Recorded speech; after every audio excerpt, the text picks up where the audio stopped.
Welcome to episode 143 of the Various and Sundry podcast.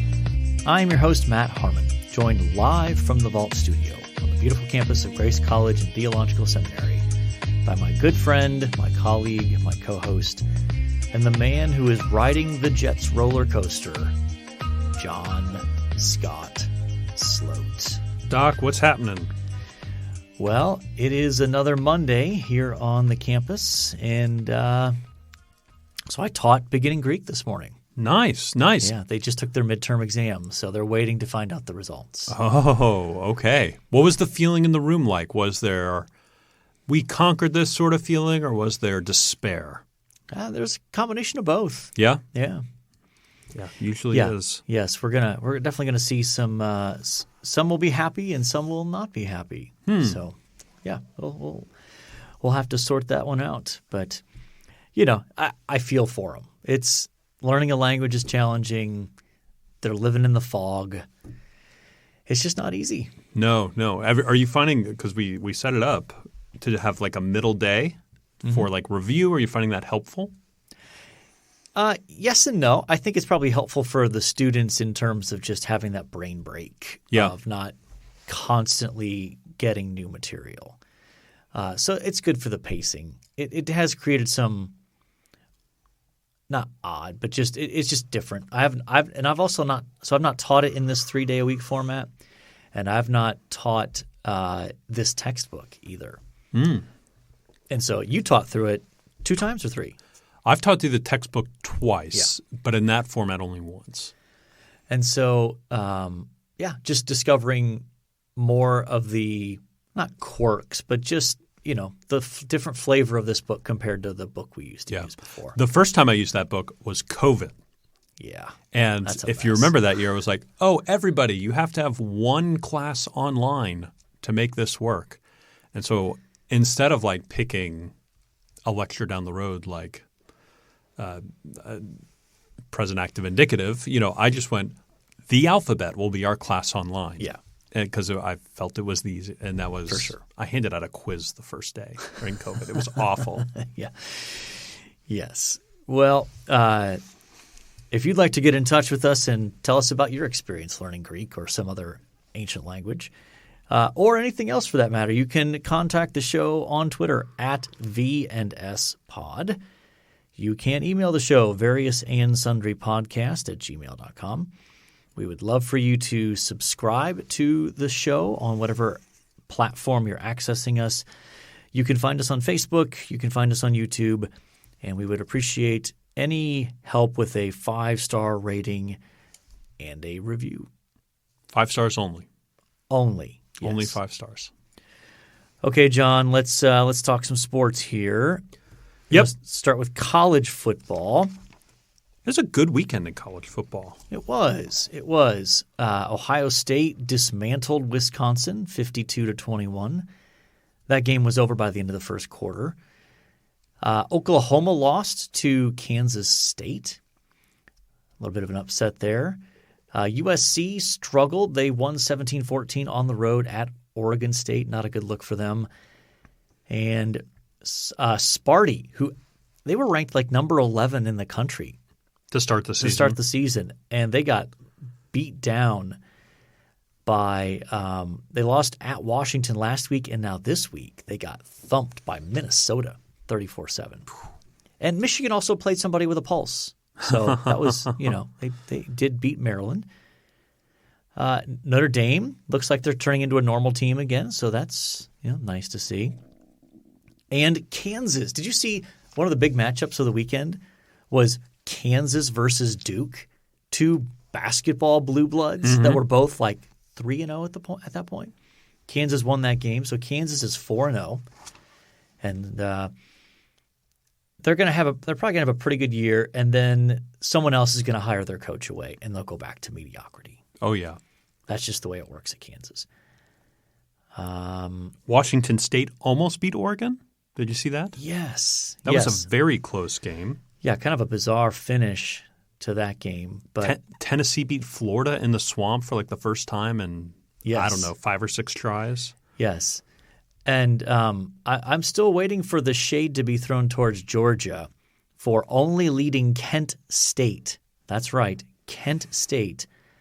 They were only up 10 halfway through the fourth quarter before Georgia scored a touchdown to give the final margin of 17. So Wake Forest Clemson Yes. was close as well. 51 two overtimes. 51-45 in overtime, yeah. I'm trying to think of Middle Tennessee State University. Yeah. Have you ever been on that campus? No. That's where – so when I was in high school in Tennessee, they played the state championship basketball games at Middle Tennessee State University in Murfreesboro, Tennessee. That seems like an odd choice. That's – well, it was right in the middle of the state, Middle Tennessee State. Okay. Yeah. They beat Miami this week. The U. Yeah. That makes me laugh. I always think it's funny that they put Florida next to it, like Miami, Florida. Yeah. To not be confused with the powerhouse of Miami, Ohio. That's right. That's right. Yes. So, yeah, good weekend of college football. Let's talk about the NFL now, John. And after last week's improbable win by the Jets, and I mean improbable based on they were down 13 points with 2 minutes to play. They had a 0.1% chance of winning that game. Yeah. Right. Yeah. At some point. This week, they did not win. No. They only got 4 field goals. So Yeah. no offense happened in that game. Yes. It did hurt them that Garrett Wilson got hurt. He was off to a good start in that game. He was, yeah. And got hurt. I don't think – have you heard anything in terms of – I thought like rib injury or something? Like he took a hit to his side or something like that? Yeah, something like that. Yeah, no, I haven't heard anything. Him and Elijah Moore were off to good starts. Yeah. Yes. So how close are we to getting Playboy Zach Wilson back? He's got that dog in him. I think next week. I think he's back against the Steelers next week. Okay. So if you notice, our first 4 games are against the AFC North. Yeah. So Ravens, Browns, Bengals, Steelers. Yeah. And the Steelers have their own issues with their quarterback. Like they're not satisfied. That's a winnable game. That is a winnable game for the Jets. So I did have the Jets losing to the Bengals, and I think I had them losing to the Steelers as well. Okay. Did you? But in your mind, you had them beating the Browns, which they did. I did. Yep. And so you have 1-3 start. But if we could be 2-2 out the gate, that feels pretty good. All right. Yeah. Let's see here. Okay. In the latest installment of the NFL is just weird. Last week, the Colts were an embarrassment. Oh yeah, they were awful. They got shut out by the Jaguars. 24-0. And the Jaguars are universally acknowledged as one of the 3 worst teams in the NFL. I don't know. I think they're 2-1 now. Last couple of years, they have been universally acknowledged as – I mean, their draft status tells you that, right? Yeah. So the fact that they – the Urban Meyer-led Jaguars. The fact that they lost would be one thing, but they got shut out. They got embarrassed at Jacksonville. And then this week, they beat the Chiefs at home. Yeah, it's the first time I've ever seen a 1-1-1 record in the NFL. Yeah, that's probably that looks the most odd. common. It is odd, yes. It looks very much like a soccer record there. Oh, yeah. Though soccer would be something more like, 2-0-4 or something like that, with all the ties. But let's see. Anything else stand out to you from the NFL this weekend? Raiders are 0-3. That's a little surprising. Not a good start for David Carr. Yeah. Derek Carr, excuse me. Went brother on him. Yeah. The Bears won. Justin Fields. They did. Though Justin Fields did not play well. He played very poorly in that game.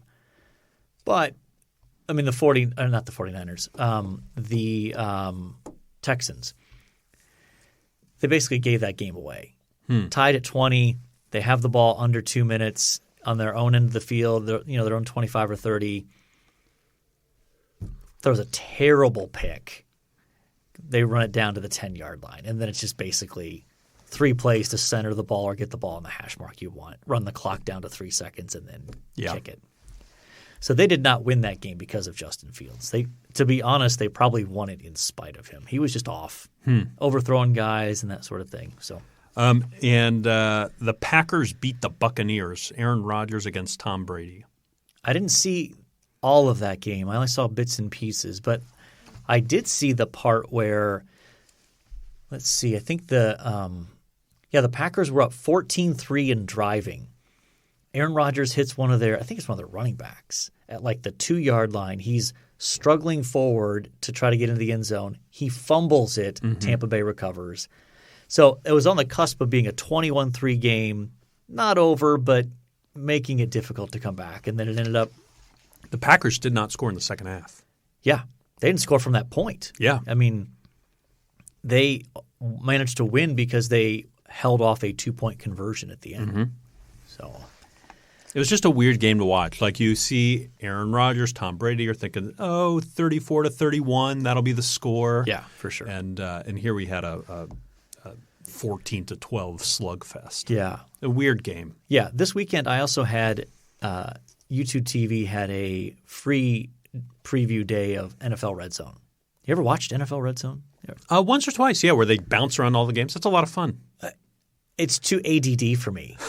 It's like someone that I don't know is like holding the remote control and they're just flipping from game to game. And here's where it's good. I love watching it at the end of a half or the end of games where there's multiple games that are going down to the wire and you want to kind of keep track of what's happening. Or at halftime where your game might be at halftime but other games may not be, and so they're kind of showing you those. That's great. But it just got too ADD for me. Like I couldn't – I like kind of watching the flow of an actual game as opposed to just the constant flipping back and forth. I want to know when that guy goes to the bathroom. He's jumping between game and game and game and game. And there's no commercials on NFL. And there's no commercials for 3+ hours. Maybe they got him hooked up to a catheter. Maybe. I mean, they almost have to. I mean, yeah, I don't know what's going on there. But it might be one of those questions we just don't want to know the answer to that question. Yeah. Well, let's talk some baseball now. Before we get to your Mets, I think we should give a shout-out to the Cleveland Guardians. Yeah. They won the AL Central, right? Yep, they clinched.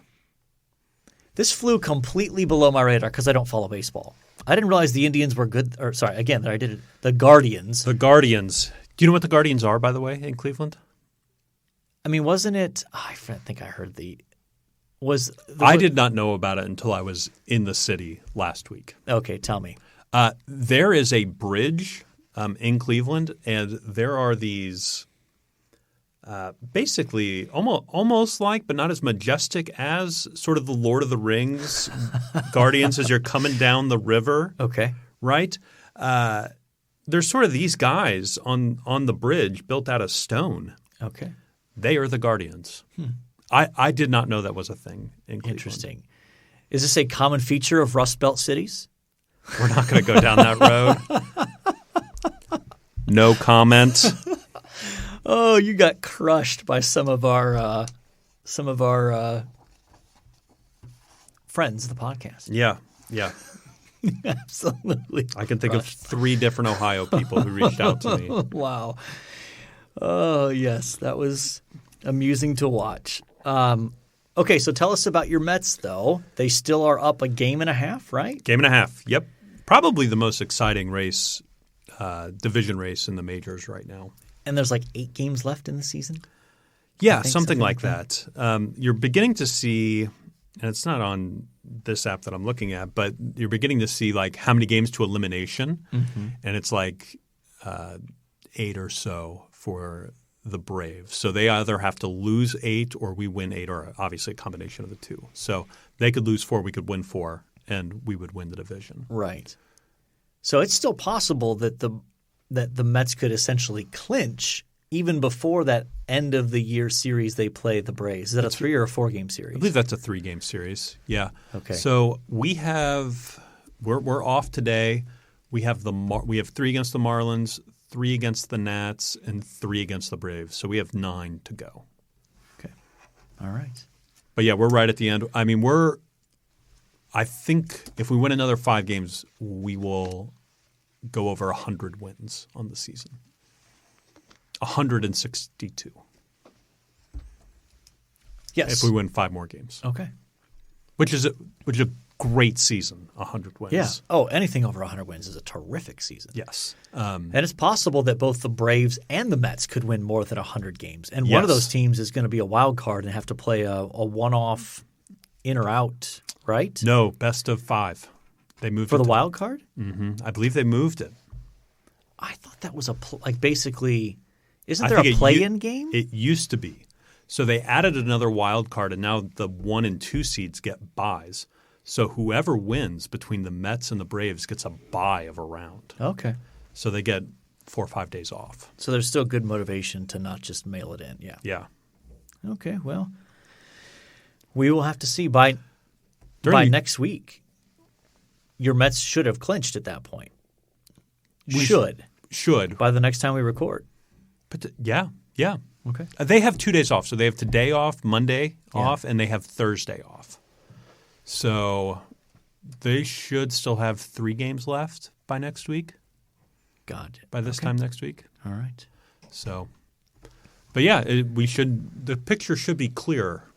Okay. But I have never watched a Braves-Phillies game with such intensity where it went back and forth. They had like a 2.5-hour rain delay, and the Braves came back and won in extras. Actually watched the game or? I did the game day up while I was watching football yesterday. Gotcha. Yeah. All right. Okay. Sorry. We have to hit on this. How do you feel about the whole Aaron Judge thing? What aspect of it? This treating it as if he's about to break a record thing. Like he's hit 60 now, I think. 60. I don't think he's hit 61 yet. And so treating this like he's about to break a home run record, which I guess technically he is with the American League. Well, in the Yankees. It's a Yankee record. Okay. Sure. Does that justify doing split-screen break-ins to college football games on a Saturday afternoon? I mean, ESPN thinks so. Do you think ESPN read the room correctly? No. I don't think so. Okay. No. Good. No, I don't think so. I do think it's interesting. So in that whole discussion, I think it's an interesting discussion about do you count Barry Bonds? Do you count Mark McGwire? Do you count these guys in the steroids era? Do you count them? I think that's an interesting conversation, not one that we're having right now, but I think it's an interesting one. Yeah. And then what do you do with the modern era with guys like Aaron Judge, who's just feels like he's hitting bombs like every other day. Yeah. Now he's hitting it at that wiffle ball park in the Bronx, But But anyway, yeah, I think that's an interesting conversation. Did you see that the guy that caught his 60th home run brought it down and gave it to him for a couple of signed bats? Yes. And photos? Yes. The guy that caught Albert Pujols' 700th home run is holding it hostage. Holding it hostage. So that tips your hand as to what you think. No. Okay. I think he's probably making the right decision. Okay. All right. I think he's saying, no, this is mine, and I'll sell it when I'm ready. Okay. Basically. So he's not even interested in selling it now. He wants to hang on to it for a while. I think so. Okay. He may want to sell it to the Hall. Who knows? Maybe when Albert Pujols actually retires. What would you do? You catch number 700. Goodness. Or some record. I heard they offered him like 15, 20 grand for that ball on the spot. I'd probably take the 15, 20 grand. You would? I probably would. You wouldn't hold out for more? I probably wouldn't. No. Okay. Interesting. It feels like a good middle ground to me. Giving the ball back for some signed bats.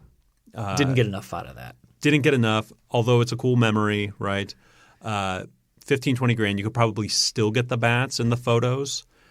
But you know what? I'm not sure I have the internal constitution to enter a negotiation and sales moment like that. Okay. You know, I just don't know that I could do it. I'd probably say, yeah, 15 grand, I'll take it. Okay. I'd hold out for much more. How much more do you think you could get for us? I mean, I heard like it could be worth like $1.5 million. I don't think I'd hold out for that much. I think I could be persuaded at much lower rates. Like $100,000? Maybe. I might want to angle for like if you're a diehard fan of that team, I think you try to angle for season tickets, and then maybe the signed, the photo op, some signed merch, and maybe a little cash along with that. And a lifetime pass to the concession stand. There you go. Get as many hot dogs as you can eat in stadium. There you go. Have you been to a stadium? They're expensive. Oh, they're obscene. It's wild. It's obscene. If you want 2 hot dogs, it's going to cost you like $25. Yeah, and even if you just want a bottle of water to go with that, the bottle of water is going to be like $6. Yeah, it's wild. Yeah, we really need to move on. Okay, well, let's move on. Well, we want to welcome back those of you who skipped the sports section and are amazed that it took 20 minutes for us to get through. It took 20 minutes? We're at the 21-minute mark here. And wow. Yeah, so welcome back to all of you who skipped the riveting sports section, including John recanting his comments about the Rust Belt. I did not recant. My goodness. Our main topic for today is the Puritans. John, why are we talking about the Puritans? Honestly, did I make this suggestion? I think you did. Okay. You texted me yesterday that we had this on the schedule, and I said, what angle was I going for? And I said, I don't know. Okay. But yesterday over text, I threw out a few questions, and we decided good enough. So, we're trying to answer the questions like, who are the Puritans? Where do they come from? Why do they get a bad rap? What were they about? Yeah. Those sorts of things. So what do you think? Let's maybe start with the bad rap. Let's talk about their reputation, especially outside of our sort of circles, our, for lack of a better term, tribe. But we have positive associations with the Puritans. But if you ask the random person on the street, they almost always have a negative perception if you mention the Puritans. Yeah. Why do you think that is? I think, well, it's a combination of things. One, I think colonial Puritans did some wild things. Right? Like there's some of that reputation that's just really earned. Like I think the burning of witches, those sorts of things, you and I would be against. Yes. Right? Yes. Can I get you on the record? Yeah. I will go on the record and say I am against burning witches. And then I think there were some what's put out there for the Gen Pop to read is Jonathan Edwards' Sinners in the Hands of an Angry God. Is it Nathaniel Hawthorne, The Scarlet Letter? Yep. Literature like that that does not paint Puritans in the best light. No, it or does not. In the case of a Sinners in the Hands of an Angry God, I think that's true, right? Like I think Jonathan Edwards is right, but it's not a whole picture of who Jonathan Edwards was, what his theology was, and how it engaged with his people. Yeah, I think that's a big piece of it is that much of what is talked about with the Puritans gives a skewed picture of who they were. So that you read a sermon like Sinners in the Hands of an Angry God and you think, oh my goodness, these people are joyless. Guilt-driven, mean, stodgy, just like do these people ever have fun? Would they ever smile or laugh? That's kind of the impression that you get from that, which is a total misperception of who they are. Yeah. But I think that's part of it. I also think their commitment, and we'll talk more about who were the Puritans and what were sort of the basic set of convictions they had. The fact that they were very serious about godliness and holiness. Yeah. Makes them an unwelcome topic in our current culture of so-called freedom and license. And who are you to tell me what I should or shouldn't do? I should be free to be my most authentic self, however I define that by my desires at the given moment. Mm-hmm. That's completely out of step with who the Puritans were and what they thought. So there's that piece of it as well. So I think let's maybe we should try to hit on some of the characteristics of the Puritans here. Okay. So I'm going to take these from this resource that's entitled Meet the Puritans with a Guide to Modern Reprints. It is written by Joel Beakey and Randall Peterson. There'll be a link in the show notes to this. And Joel Beakey is sort of the living Puritan writer. Like he is writing about Puritans all the time. Yes. Just about everything he puts out is Puritan related. Yes, for sure. So they summarize some of the key aspects of the Puritans as follows. They say Puritanism was at its core a concern to search the scriptures, collate their findings, and apply them to all areas of life. Mm-hmm. Okay, well that doesn't necessarily distinguish them from other versions of Christianity, but true. The Puritans were passionately committed to focusing on the Trinitarian character of theology. Okay. In common with the Reformers, the Puritans believed in the significance of the church in the purposes of Christ. In the great questions of national life presented by the crises of their day, the Puritans looked to Scripture for light on the duties, power, and rights of king, parliament, and citizen subjects. In regard to the individual, the Puritans focused on personal, comprehensive conversion. And so I think those are helpful to situate them a little bit. I'll give one other piece, and then I want you to talk a little bit about the history piece of what was going on historically that kind of led to the rise of this group called the Puritans. Let's see here.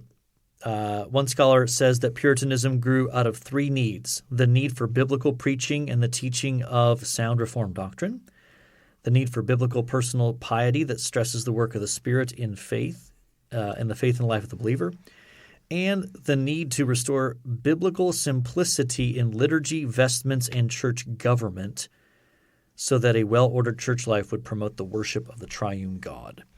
Okay, so those are some of their distinctives, their emphases. What's the historical situation in a nutshell that kind of gives rise to the Puritans? Yeah. The hardest part of that is nutshell. Yeah. As early as I can tell, the term Puritan was a insult hurled at some English folk. Yeah.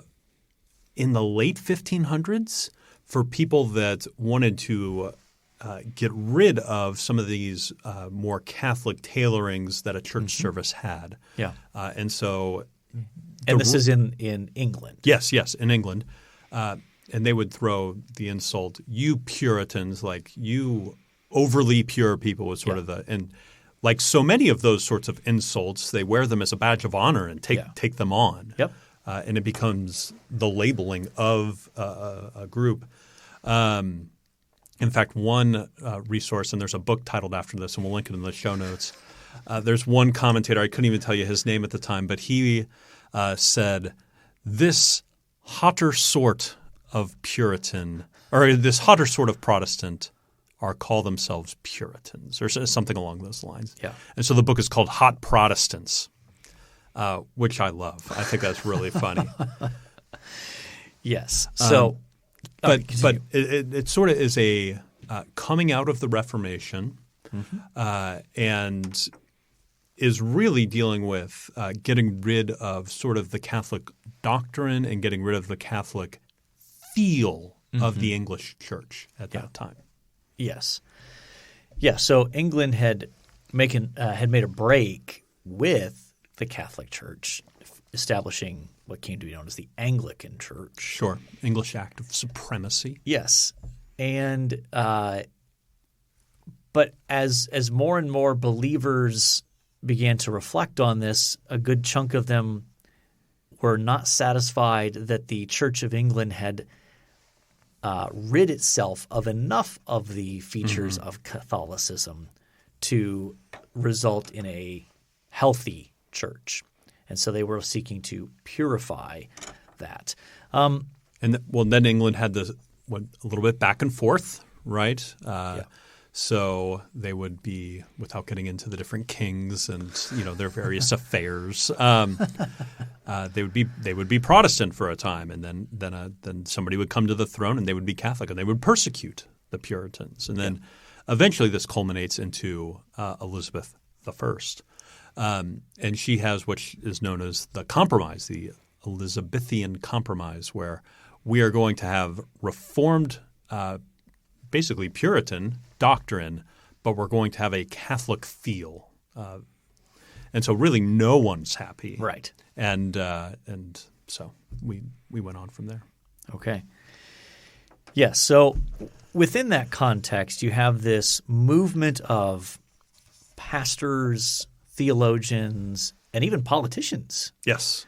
Who are actively seeking to purify the church and implement reformed doctrine within the church, in particular even with connection to practices within the worship service and those kinds of things. So what do you remember what your first sort of exposure to the Puritans were? How did you first kind of become aware of them? I mean, I think it's through things we already talked about, right? Sinners in the Hands of an Angry God, the Scarlet Letter, things like that. I think, honestly, I think my first real exposure to them would have been probably the Gospel Coalition. Okay. And just seeing Puritan paperbacks from Banner of Truth. And just sort of thumbing through those and eventually beginning to pick them up and read them and trying to put together a bit more of a history of them, where they come from, who they are, how they came across the Atlantic to colonial America. So, yeah, I would say it was probably the Gospel Coalition and just sort of dipping in and out myself. Yeah. How about yourself? For me, I think it was probably J.I. Packer. Packer was a big advocate of being someone who not modernized the Puritans, but made people aware of them and pointed people to them. And I think in particular his book, I've got it in the show notes down here. Let me get the title of it right. Quest for Godliness? Quest for Godliness, the Puritan Vision for the Christian Life, that really piqued my interest in the Puritans. I was already somewhat interested in Jonathan Edwards.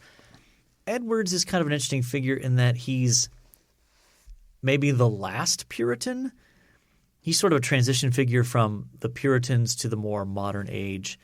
So he's a bit of an interesting figure when it comes to the Puritans. But I think that was probably the first really positive, strong exposure to there's a lot of riches here that the contemporary church is missing out on because we don't bother to read them anymore. Or they're too hard to read, or they use an older form of English that we're not super accustomed with. And they write ridiculously long titles. They do. I mean, and the occasional sentence. Yes. Yeah. Yes, for sure. For sure. Okay. So who are some of your favorite Puritans? So probably maybe we could even frame it with, if you're going to point someone to, where do you start? Who's a Puritan or two that you might send them towards? So one that I'm reading right now, Thomas Watson, be one. I'm reading one of his, and it's broken up into really short segments that you could piece through 3 or 4 a day, and it'd be 4 or 5 pages of reading. Wouldn't be much, but it's a picture of a godly man drawn with a Scripture's pencil or something along those lines. It has a very odd title. Yeah. But basically, he's just going through godly characteristics of a man of God, and so just sort of is taking in short paragraphs, nothing too exhaustive or long, but just really, really helpful. And I think Thomas Watson's one of the easier Puritans for the modern reader to read. Okay. So that would be one place I would point them. Probably the pithiest would probably be John Owen. Yeah. If you're looking for good quotes to put on Twitter or something like that, John Owen's probably your guy. Sure. Yeah, I would have pointed to Owen as well. Obviously, I'm a big fan of Edwards, so there's another place. But I think those are excellent choices. The Puritans were so good at taking a verse or a concept and completely disassembling it, and then looking at it from every conceivable angle, and then putting it back together, including objections to it. Well, what if I feel this way about it, or what if I feel this way about it, and they deal with that in the midst of their writing. Yeah, for sure. I find that really helpful. Yeah, absolutely. I think I don't have this on the notes, but I think one of the fascinating things about the Puritans is obviously one of the most significant sort of Christian life books written in the last 10 to 15 to 20 years probably is Dane Ortland's Gentle and Lowly. I mean, that's basically just him bringing together Scripture and the Puritans and putting it in contemporary language. Yeah, which if you're interested in that book, we have a podcast interview of him. Yeah. Episode – oh, goodness. Long time ago. Probably in the 30s or 40s. It was that summer, right? Yeah. Yeah, probably. Somewhere around there. Maybe even the late 20s. Yeah, just search for it. It should be pretty easy to find. I just can't remember the episode number. Yeah. But again, we were a big reason why that book blew up because of that interview. That interview launched Dane into his stardom, stratospheric, evangelical celebrity. And the residuals we're seeing off of that are massive. Yeah, I mean, we're a year away from retirement probably because of that. So, we need to move on, but I think we will have some suggested resources in the show notes. We've got an article on the Gospel Coalition that's just a decent summary of who the Puritans are. I mentioned the book Meet the Puritans. There's also a couple of other books here. He's written Joel Beakey has written two other books that I'm going to highlight. He's written more than that, but he's got a book, Puritan Reformed Spirituality, Historical, Experiential, and Practical Studies for the Whole of Life. And then he's also got a book called A Puritan Theology, Doctrine for Life, which is well worth your time to look at there. He has written a number of different things. And then there's your book, John.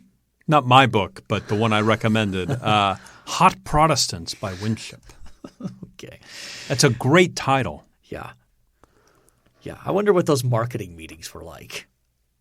I mean, they have a long subtitle with that I left off. It was like a history of a people from England to colonial America, or something like that. Yeah. To make sure that it's not misinterpreted. Oh, yes, indeed. And really, we mentioned this earlier, but Banner of Truth Publishers has probably done more than anybody to make the writings of the Puritans available. They have a whole bunch of series of short, small paperbacks that you can pick up, as well as longer books that just about any Puritan you want to find, they've probably got a Banner of Truth paperback from them in terms of something they've written. Yeah, absolutely. Well worth your time. So, you ready to move on? Yeah, let's do it. It is time for This Day in Sports History. Okay, September the 27th, 2022. In 1968, Cardinals super pitcher Bob Gibson records his 13th shutout of the year. That's impressive. That's never going to be beaten again. 13 shutouts? Probably not. I mean, do you have any sense of how many complete game shutouts have there been in the majors this year? I mean, maybe a handful. It just doesn't happen. Probably not 13. Yeah, there may not be 13 total this year. 1973, Nolan Ryan strikes out 16 in 11 innings. Who let him pitch for 11 innings? For a record 383 strikeouts for the year. That year. Yeah. Yeah. Who lets their guy go?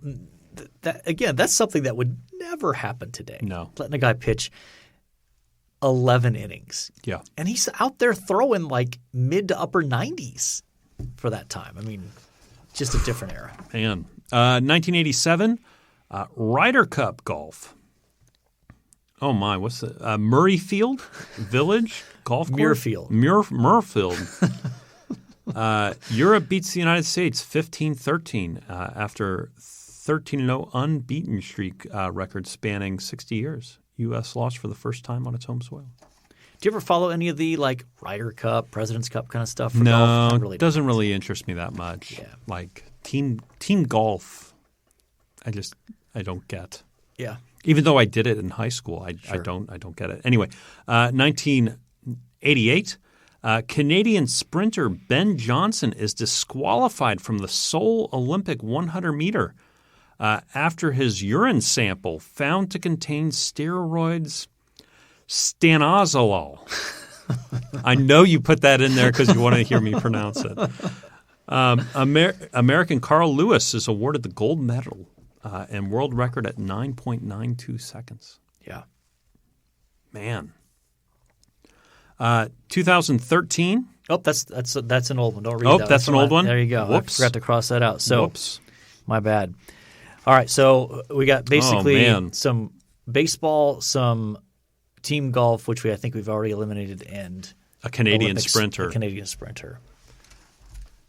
I know who I'd go with. Ooh. Would you go with Nolan? Or did we go with Nolan not that long ago? I feel like I would go with Bob Gibson just because we went with Nolan recently, I think. Yeah, let's go Bob. Okay. I'm all about the positivity rather than Ben Johnson gets disqualified for bad Bob? urine. What about Bob? Are you a big fan of the movie What About Bob? Oh, of course. Okay. Yeah. Okay. I'm sailing. I'm a sailor. Yes. Little known fact about What About Bob. When Bob goes in to see Dr. Marvin for the first time. I know exactly what you're going to say. In the office, right? So he's explaining to him, okay, here's my book and here's what you have to do, baby steps. And then Dr. Marvin says, my family and I are going on vacation. While I'm gone, if you have any problems, you just simply need to call Dr. Harmon. Mm-hmm. I must have watched that movie 5 times before I caught that. Yeah. Yeah, so. I love some of his one-liners, like when they're at dinner and he's getting some more salad, Bob? Oh, yeah, pilot high and deep. Is this hand-shucked corn? Is this corn hand-shucked? Yes. Great movie. Oh, my goodness. Great movie. All right, we ready to move on? One thing we liked. One thing you liked. All right. I completed an audiobook this weekend in a dark, dark wood. Okay. It is a modern-day whodunit, basically. Okay. By this author, Ruth Ware, and she has 7 or 8 of these whodunit, and they're calling her the modern-day Agatha Christie. I read once online. I think I've read something from her, but I can't remember what it was. Didn't listen to it. Read something from her. I'd have to go back and look. It was in script. It was enjoyable. Yeah. Like it was. Yeah. It was. I mean, somebody died, right? And they're trying to figure out who. Mm-hmm. How did this happen? And somebody's falsely accused. All these things. But it was pretty enjoyable. I wouldn't say it's good for listening around the family. Some content. Yeah, I wouldn't say salty language. Certainly not to like a ridiculous extent as some content goes. Sure, but some. Okay, all right. Fair warning there. Yeah, I wanted to do that before somebody's like, heard this on this Christian podcast. Let's listen to it on family vacation. Yeah, for sure. All right. Well, my one thing I liked is I'm starting another podcast. Now, we should clarify our relationship is just fine, right, John? Absolutely. Okay. Yeah. Yes. This is not the precursor to the end of the VNS pod.